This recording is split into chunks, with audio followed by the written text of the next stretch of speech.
7절입니다. 그러나 이제 요나가 막 행복해하고 기뻐했잖아요. 그러나 이 접속사가 있습니다. 그러나 하나님이 벌레를 예비하사 중요하죠. 세 번째입니다. 예비하사. 이번에는 하나님께서 무엇을 예비하셨을까요? 첫 번째 뭘 예비하셨다고요? 물고기. 두 번째는요? 박넝쿨. 세 번째는요? 벌레. 다양한 걸 하나님이 요나 때문에 예비하십니다. 그죠? 예비하사 이튿날 새벽이 되자. 그죠? 새벽에. 그죠?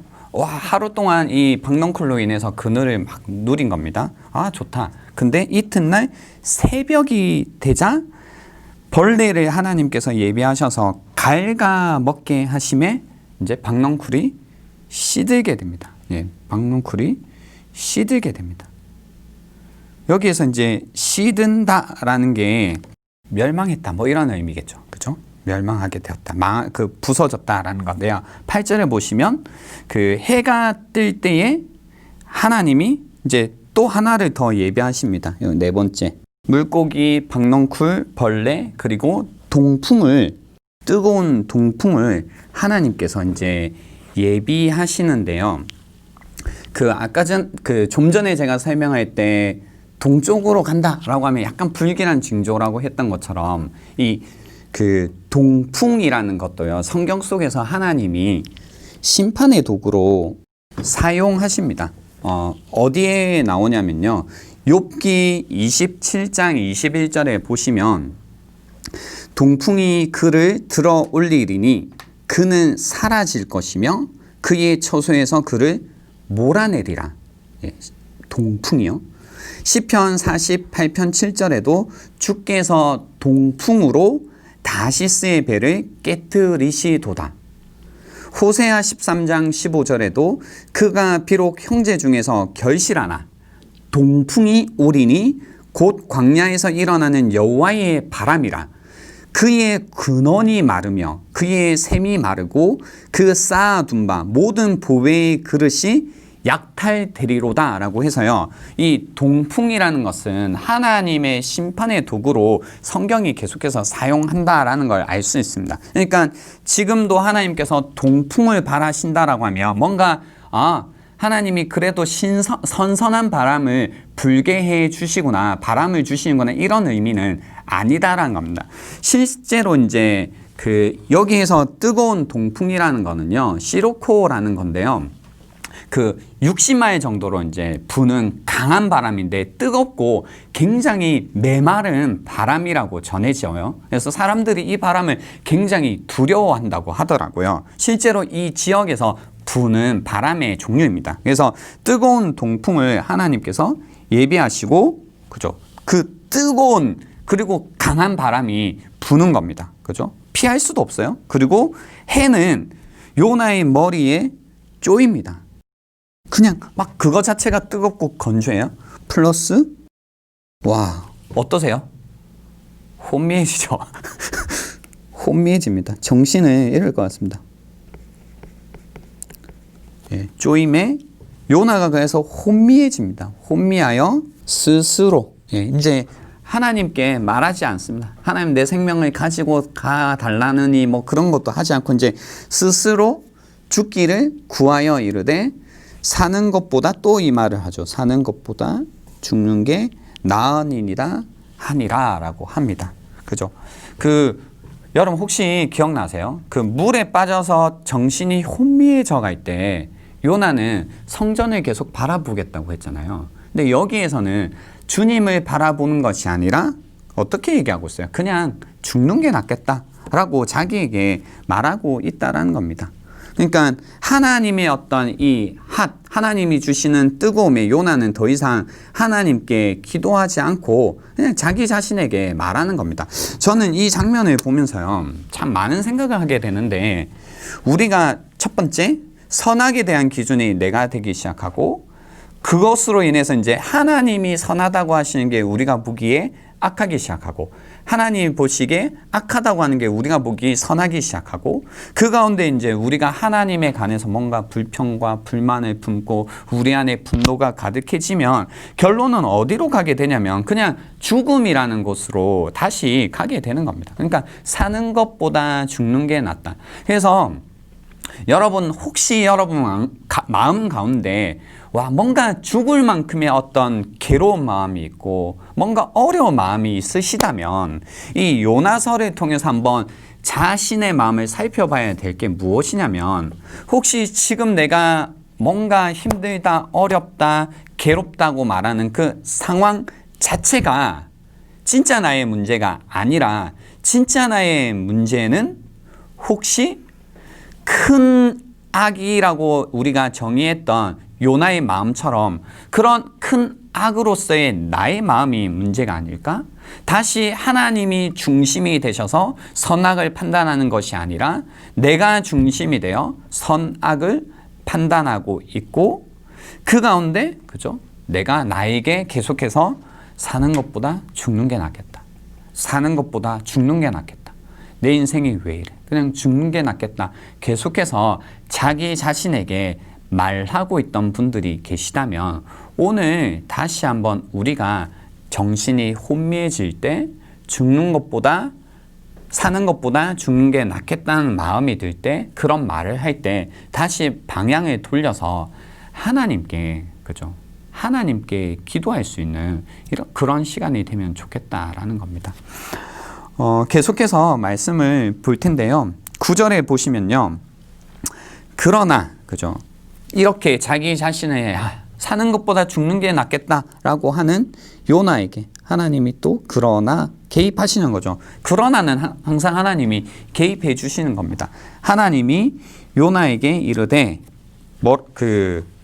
내가 이 박넝쿨로 말미암아 뭐 하는 것이 옳으냐? 성내는 것이 옳으냐라고 이제 다시 질문하십니다. 그러니까 4장 4절에서 질문을 하나님이 한 번 하셨잖아요. 대답하지 않았죠, 요나가. 그래서 다시 그 질문을 하시는 겁니다.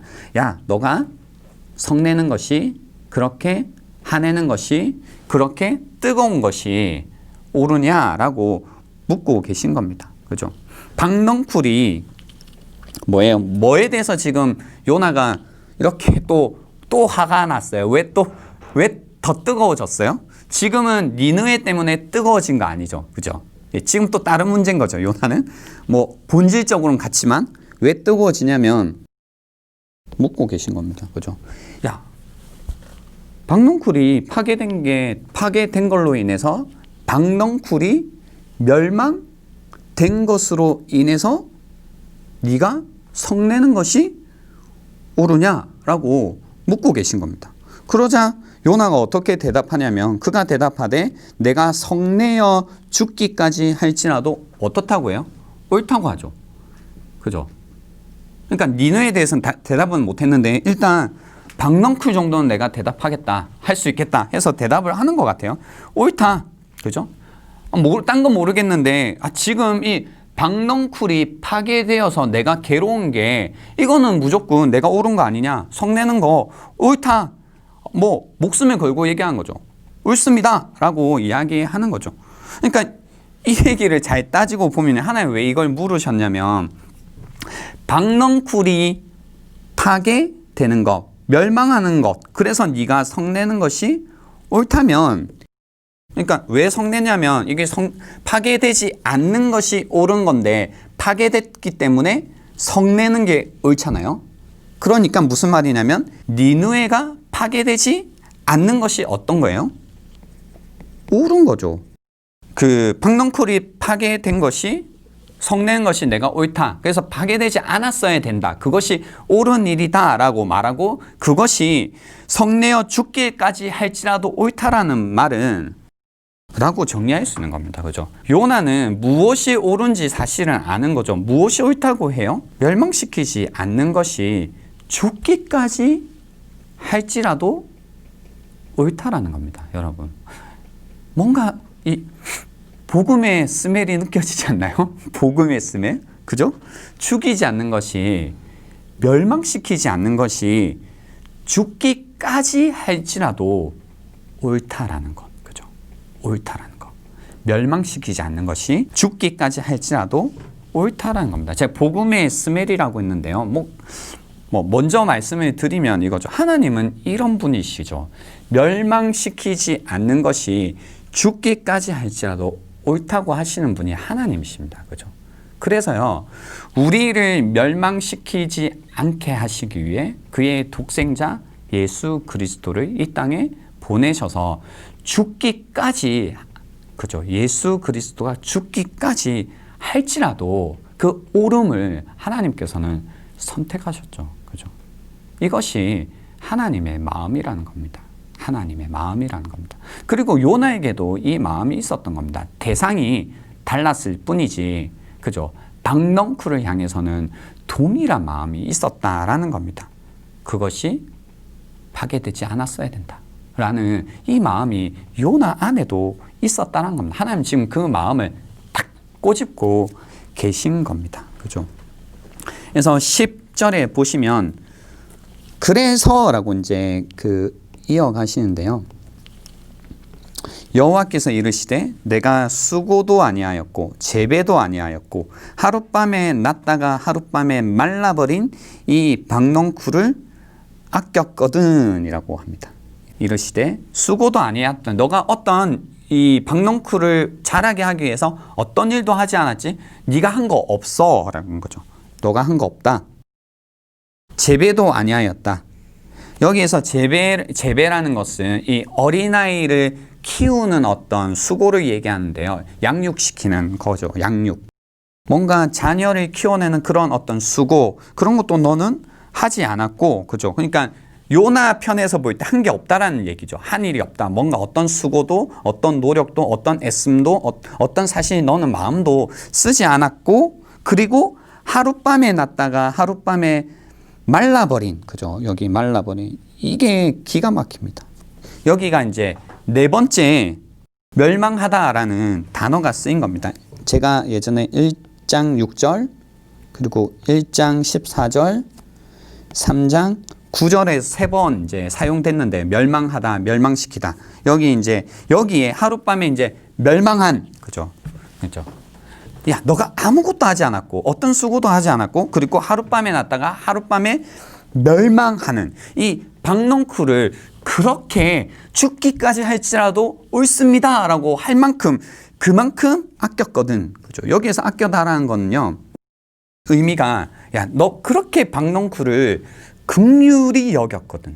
긍휼히 여겼거든. 긍휼히 여겼거든.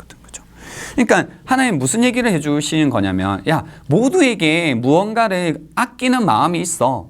긍휼한 마음이 있어 라는 거죠. 그러나 문제는 무엇을 아끼는가라는 거죠. 무엇을 아끼는가.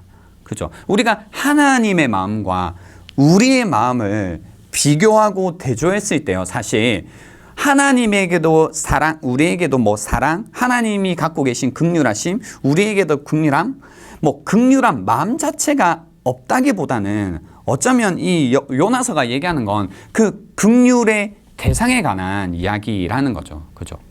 우리는 하나님께서 긍휼의 대상으로 여기는 것을 긍휼의 대상으로 여기지 않고 오히려 분노의 대상으로 여기고요. 오히려 하찮은 거에 관해서는 하나님을 향하여 대적할 만큼 긍휼한 마음을 가지고 있다라는 거죠. 그죠? 박넝쿨이 멸망하는 거에 관해서는 긍휼이 있지만 하나님이 정말로 긍휼히 여기시는 사람에 관해서는 긍휼한 마음이 없다라는 이 이야기를 지금 하고 있는 겁니다. 그래서 하물며 하나님이 이제 뭐예요? 여기에서 펀치라인이죠.